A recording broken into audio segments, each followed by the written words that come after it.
Assalamu alaikum wa rahmatullahi ta'ala wa barakatuhu. Le grand famille islamique, ba musulman pe ba musulmane, Kimianzambe ezamisama bisika nyonso tuna bozali pamba tezali mboto zali ya lokumu mingi wanzambe ya liba le bike to pesa na kado kizali nde salam ya solo ete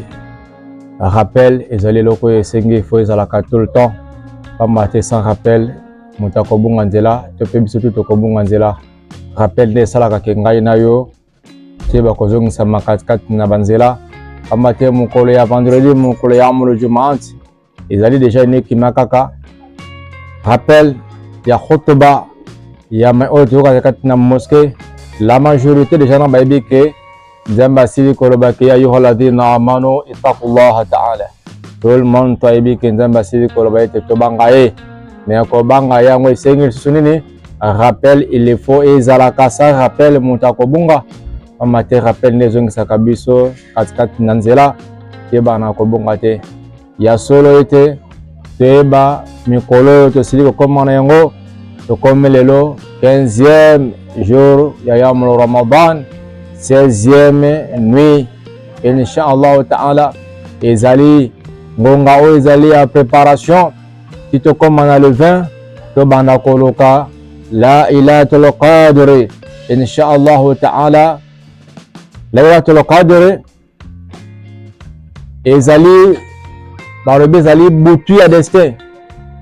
mais boutu ya destin ezali na ba jour impair mais ezali obligé pendant le 21 tobani kobenga yango boutu ya konjo ezali nini otelema na ba ibada olelela nzambe na ba makambo na yo nyonso pe kosenga ba astaghfirullah ebele pe kosala mai oyo esengi sami katikati na butu wana ba lecture coranique ezala mingi soki po oyebi kotanga Coran te oki kotanga ata surat Fatiha 100 fois oteni ya 100 fois oteni ya 100 fois oteni ya inshallah ta'ala moto asili kotanga Coran 100 fois